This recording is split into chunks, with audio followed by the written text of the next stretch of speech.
What's up, Raider Nation? Welcome to True Raider Podcast. Now, today, what I want to talk about is our tight end room. Now, our tight end room has gotten just absolutely stacked. I'm really shocked that we went out in our first round at pick number 13 overall and picked up Brock Bowers as a tight end. We already had Michael Mayer. I think that, we had Austin Hooper at the time. He's no longer with the Raiders. And, I really think that that is a huge upgrade. There's a lot of different ways that Brock Bowers can be used. I'm going to pull him up real quick on the screen. So, Brock Bowers, in his college stats, first I want to look at his bio, right? I mean, 6'4, 230 pounds. Dude is like a hulked out Hunter Renfro. And, I'm totally all about it, guys. I'm totally all about it. This dude, he's won the award for best tight end in college football for the last couple years in a row. I mean, averaging 12 to 15 yards per catch. Last year he had 714 yards. The year before he got close to 1,000 yards, right? Several TDs. The dude is just a beast, right? He's good in the blocking game. He not only plays tight end, but he can play in the slot. He can play outside. He had a lot of receptions from the backfield, a lot of different kind of gadget plays. A lot of people say George Kittle on him. I like to compare him to Christian McCaffrey. I was watching tape on the two of them. I've said it before, but I was watching tape on the two of them side by side, and I saw so many similarities. And I really think that this dude, even in year one, is going to come out and make a big difference. I know, with our we drafted a tight end in the second round last year, Michael Mayer, and we really expected a lot more out of him coming out the gate, and that's not really what we saw. But with Brock Bowers, I have a feeling that he's going to come out and come out strong. And I'm really looking forward to what that's going to look like. He's going to complement the rest of this offense because it's going to open up the tight end room. It's going to open up other receivers because you're going to have to pay attention to Brock Bowers. You can't just leave that guy open. And, who are you going to double team? Devontae Adams, Brock Bowers. That's going to leave Michael Mayer. It's going to leave Jacoby Myers open. You're going to have Trey Tucker running a deep route. There's going to be a lot of different things going on here, and I'm really excited for it. And I want to also talk about Michael Mayer, right? Because Michael Mayer, just because we drafted a tight end, does not mean that Michael Mayer is on the outs. There was an interview with him pretty recently, and he was talking about how much easier it is to learn Luke Getzey's offense. And, that he was having some things going on last year where he wasn't even sure if this is, if he really wanted to play in the NFL, right? Like, and I think a lot of that had to do with Josh McDaniels, right? Coming on, they called him Baby Gronk in college, and he was a huge difference maker over there at Notre Dame. And, to come in under Josh McDaniels probably felt like an honor, like, okay, yeah, he coached, he was an offensive coordinator for Gronkowski, right? And being Baby Gronk, like that should be a perfect fit, and that's not what we saw. Instead, what we saw was 304 yards receiving and 2 touchdowns. Now, I don't really think that he was also utilized in the best way. And I really think with the addition of Brock Bowers, for one, that puts some competition in the tight end room, right? Where Michael Mayer, already what it's looking like so far this year is that he's stepping his game up, and I think that he's really going to show up 100%. On top of that, when you have both of them out in the field and they didn't pull in Brock Bowers with the expectation of cutting Michael Mayer.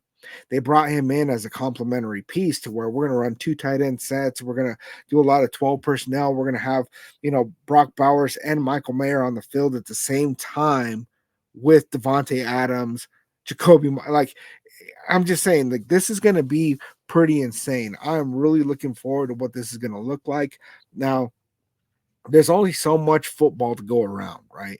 So we can't say that everybody's going to have 1,000+ receiving yards and over 10 touchdowns.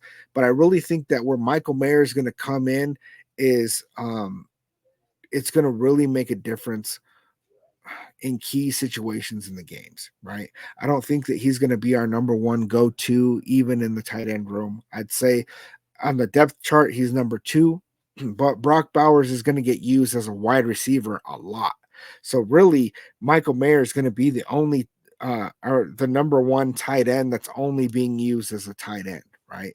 And with both those guys on the field, they were the number one and number two tight ends in college football the last couple of years. I mean, I'm telling you, man, this is going to be some exciting stuff to look at, you know. And then there's a lot of sets that in Luke Getsy's offense where they're going to be running three tight ends at the same time, right? And one receiver.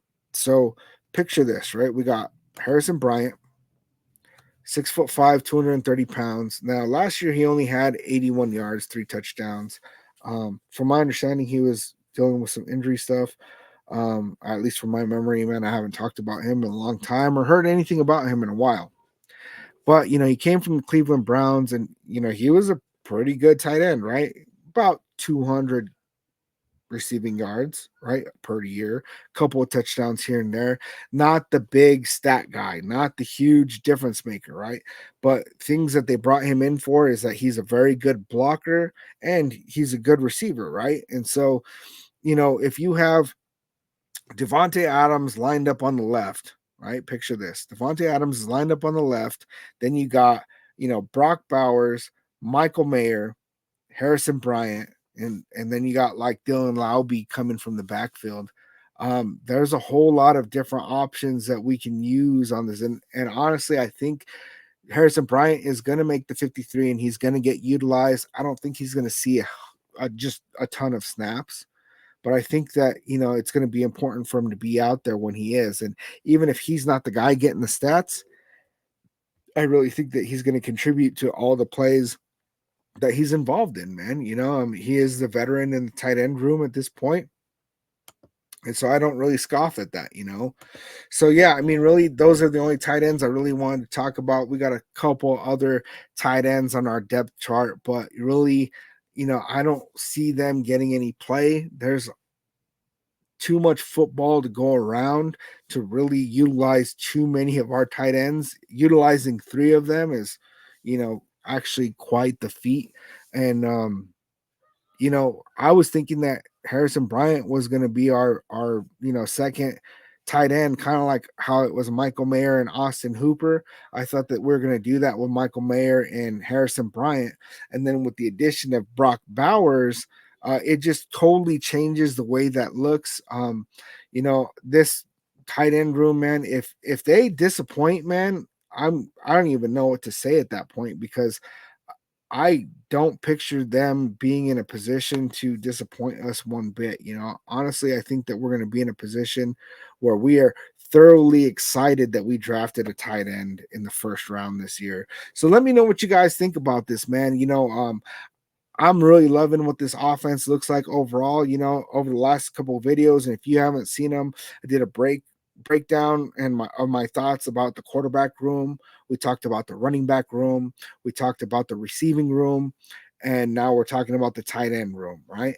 And really, so far, what this offense is really looking like coming together. Yes, I know we're rolling forward with Aiden O'Connell and Gardner Minshew, right?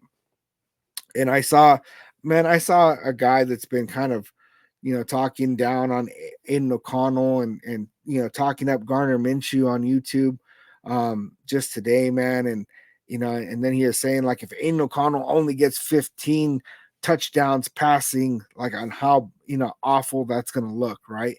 But if he's talking up Gardner Minshew, who only had 15 passing touchdowns last year. And I don't really see.